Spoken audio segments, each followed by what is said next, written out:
নদী ভাঙনের সবচেয়ে ক্ষতিগ্রস্ত এলাকাটা হচ্ছে শমশেরগঞ্জ এবং নদী যখন ঘর ভাঙছে, পাড় ভাঙছে, গ্রামকে গ্রাম ডুবিয়ে দিচ্ছে, সেই নদীও কিন্তু হিন্দু মুসলমান দেখছেন না। কি হিন্দু কি মুসলমান, আগের দিন যার গৃহস্থালী ছিল পরের দিন জলের গর্ভে। কিন্তু দেখুন শমশেরগঞ্জের খবর আমরা দেখতে পাচ্ছি দাঙ্গার জন্য, এই ভাঙন থেকে শুরু করে সত্যিকারের মানুষের যে যন্ত্রণাগুলো হিন্দু মুসলমান উভয় সম্প্রদায়ের মানুষের, সেটাকে নিয়ে নয়। আমি একটা জায়গায় শঙ্কুদেব পণ্ডার সাথে একমত। ইজাজ আহমেদের পরিবারের কাছে আমরা গেছিলাম, যেরকম হরগোবিন্দ দাস এবং চন্দন দাসের পরিবারের কাছে আপনারা জানেন যে একই দিনে যাওয়া হয়েছিল। মোহাম্মদ সালিম গেছিলেন এবং প্রথম রাজ্যের রাজনৈতিক নেতাদের মধ্যে তিনিই গেছিলেন। তারপরে যারা গেছেন সবার যাওয়াটাই স্বাগত।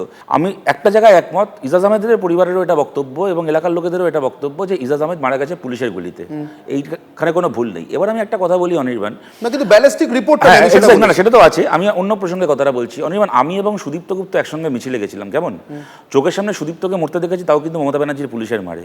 আমরা মহিদুল বিদ্যার সঙ্গে একসঙ্গে মিছিলে গেছিলাম। ঘটনাচক্রে আমার জীবনের দুটো মিছিল যেখানে গেছিলাম এবং দুজন সতীর্থকে হারিয়ে ফেলেছিলাম।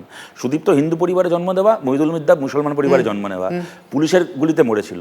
আমি দেখিনি আমার চোখের সামনে, কিন্তু আমি জানি দাড়িভিটের রাজেশ এবং তাপস, দুই ছাত্র, তারা পুলিশের হাতে মরেছে। কথাগুলো আমি এই কারণে বলছি, পুলিশের হাতে মরেছে, অতএব সে খুনি, অতএব সে ঝামেলা করতে গেছিল। পশ্চিমবাংলায় কিন্তু মমতা ব্যানার্জির পুলিশের হাতে মরার জন্য খুনি হতে হয় না, এই ইনফারেন্স টানা যায় না। অতএব আমি এটাই বলছি, দয়া করে যেন আমরা কাশ্মীরের জঙ্গিদের মতো মানসিকতায় মানুষ না হয়ে যাই, যেখানে কার বাঁচা উচিত আর কার মরা উচিত সেটা আমরা ধর্ম থেকে নির্ধারিত করি।